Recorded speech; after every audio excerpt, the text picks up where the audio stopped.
The man who could take playing dead to the absolute limit was Ben. Hunter Mac fired a shot at close range, and Ben never even blinked. Mac saw it happen with his own eyes and was convinced Ben had been shot dead. Moments later, Ben slowly moved his eyes. The whole death scene had been an act. Ben secretly felt relieved, thinking he had cheated death once again. But the cunning Mac suddenly turned back.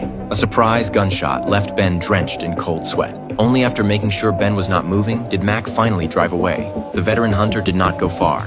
Instead, he stayed nearby making a phone call. Scanning the area through binoculars, Mac suddenly spotted Ben on the hillside. Seeing his target come back from the dead, Mac was furious. He quickly set up his rifle and fired shot after shot, but the distance between them was too great, and every bullet missed its target. Ben immediately ducked behind a massive boulder, avoiding all the gunfire. Mac jumped into his vehicle and sped toward Ben's hiding place. At that moment, Ben crawled toward a cave with everything he had left. Inside was a secret spring known only to him and his girlfriend.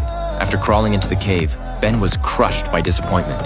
The water he depended on for survival had already dried up. His last hope was gone. And he slipped and tumbled to the bottom of the cave. Waiting below the mountain, Mac pulled out a loudspeaker and kept threatening Ben inside the cave. One man inside, one man outside. The standoff lasted from daylight until deep into the night. Late that night, a faint dripping sound echoed through the cave. The temperature difference between day and night had formed a small puddle. Ben hurried over to it and desperately drank the water. After regaining some strength, Ben climbed out of the cave under the cover of darkness and hid in the shadows behind the rocks. When Mac stepped out of the vehicle to relieve himself, Ben quietly slipped into the truck, took a jacket to keep warm, then gently closed the door and slipped away. When Mac returned to the vehicle, he immediately noticed something was off with the door and instantly guessed Ben was hiding underneath. He jumped into the truck and threw it into reverse.